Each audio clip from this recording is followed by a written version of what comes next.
Question number 9 यहाँ पे हमको बीईपी कैलकुलेट करना है और इसके ए पॉइंट में दिया हुआ है सेल है 2 लाख, वेरिएबल कॉस्ट है 1,20,000 और प्रॉफिट है 40,000।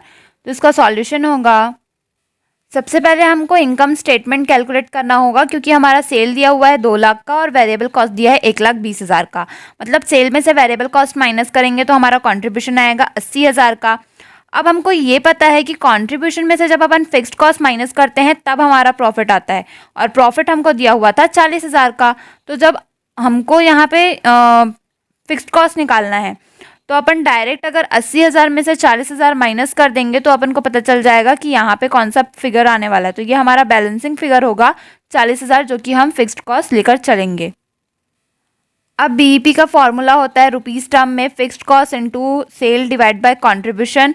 तो फिक्स्ड कॉस्ट हमारा आया 40,000, सेल था 2 लाख का और कंट्रीब्यूशन था 80,000 का। सॉल्व करेंगे तो 1 लाख रुपए हमारा बीईपी आ जाएगा। इसके बाद क्वेश्चन नंबर बी में यहाँ पे बोला हुआ था कि फिक्स्ड कॉस्ट है 25,000 और पीवी रेशियो है 20%। तो इसके लिए सॉल्यूशन है fixed cost divide by PV ratio. तो फिक्स्ड कॉस्ट हमारा है 25,000, उसमें से पीवी रेशियो 20% अपन माइनस करेंगे। तो यहाँ पे हमारा बीईपी का रुपीस टर्म में फॉर्मूला हो जाएगा fixed cost divide by PV ratio. Fixed cost था हमारा 25,000 और पीवी रेशियो हमारा दिया हुआ था 20%। सॉल्व करेंगे तो यहाँ पे हमारा आ जाएगा 1,25,000। यानी हमको 25,000 डिवाइड बाय 20 लिख के परसेंट दबाना है कैलकुलेटर पे, तो हमारा आ जाएगा 1,25,000 रुपये, जो कि हमारा बीईपी होगा। अब सी पॉइंट पे दिया हुआ है कि फिक्स कॉस्ट है 1 लाख, वेरिएबल कॉस्ट है 3 लाख और प्रॉफिट है 1 लाख। तो इसका सॉल्यूशन होगा, तो सबसे पहले हमको इसके लिए इनकम स्टेटमेंट कैलकुलेट करना होगा क्योंकि हमारा सेल दिया हुआ था 5 लाख, वेरिएबल कॉस्ट था 3 लाख, माइनस करेंगे तो 2 लाख रुपए हमारा कंट्रीब्यूशन आएगा। अब हमको डायरेक्ट प्रॉफिट दिया था 1 लाख का, तो जब 2 लाख में से अपन 1 लाख माइनस करेंगे तो हमारा फिक्स्ड कॉस्ट आ जाएगा 1 लाख रुपए। अब बीईपी का फॉर्मूला होता है fixed cost into sale divide by contribution. Fixed cost था 1 लाख, हमारा सेल था 5 लाख और कंट्रीब्यूशन था 2 लाख। सॉल्व करेंगे तो आ जाएगा 2,50,000, जो कि हमारा बीईपी यानी ब्रेक इवन पॉइंट होगा रुपीस टर्म में।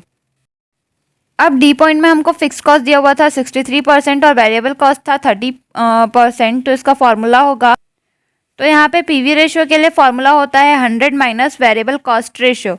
तो 100 तो हम फॉर्मूला का लिखेंगे और जो वेरिएबल कॉस्ट है वो हमारा उसका रेशियो दिया हुआ है 30%, माइनस करेंगे तो आ जाएगा 70%, जो कि हमारा पीवी रेशियो होगा।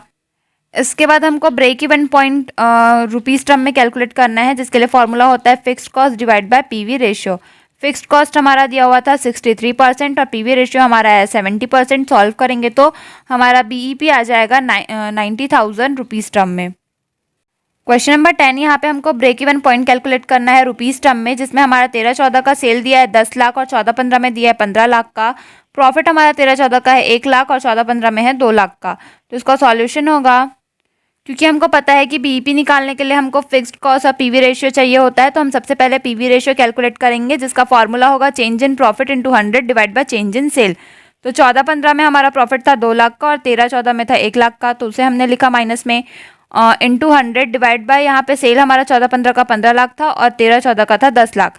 2 लाख में से 1 लाख माइनस करेंगे तो आएगा 1 लाख इंटू 100 और यहाँ पे ये माइनस करने पे आ जाएगा 5 लाख। तो इसको सॉल्व करने पे हमारा पीवी रेशियो आ जाएगा 20% का। इसके बाद हम फिक्स्ड कॉस्ट कैलकुलेट करेंगे, जिसका फॉर्मूला होता है sale into PV ratio minus profit. तो सेल हमारा था 13-14 में 15 लाख का, इंटू हम करेंगे 20 से और माइनस करेंगे उसमें प्रॉफिट था क्योंकि 2 लाख का, तो हमारा फिक्स्ड कॉस्ट आ जाएगा 1 लाख का। यहाँ एक और बात है कि फिक्स्ड कॉस्ट जो रहता है वो हर साल सेम रहता है, इसलिए हम लोग को अलग अलग 13-14 और 14-15 के लिए निकालने की ज़रूरत नहीं है, क्योंकि ये सेम रहेगा हर साल। तो हम यहाँ पे बीईपी रुपीस टर्म में कैलकुलेट करेंगे, जिसका फॉर्मूला होता है fixed cost divide by PV ratio. Fixed cost हमारा आया 1 लाख और पीवी रेशियो आया 20%। सॉल्व करेंगे तो हमारा यहाँ पे बीईपी आ जाएगा 5 लाख रुपए का। क्वेश्चन नंबर 11 यहाँ पे हमको break even point unit term में कैलकुलेट करना है, जिसमें हमारा फिक्स्ड कॉस्ट दिया हुआ था 10,000 रुपये, वेरिएबल दिया हुआ था 30,000 रुपये, सेल दिया हुआ था 50,000 रुपये और यूनिट सोल्ड यानी कि यहाँ पे यूनिट दिया हुआ था 5,000 यूनिट जो हमने बेची है। तो यहाँ पे कैलकुलेशन होगा।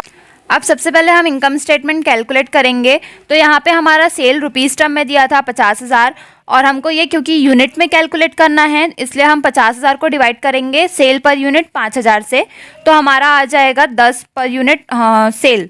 अब वेरिएबल कॉस्ट हमारा 30,000 था, इसको भी अपन 5,000 से डिवाइड करेंगे क्योंकि वो सेल पर यूनिट है, तो हमारा जो 6 आ जाएगा जो कि हमारा वेरिएबल कॉस्ट होगा पर यूनिट में।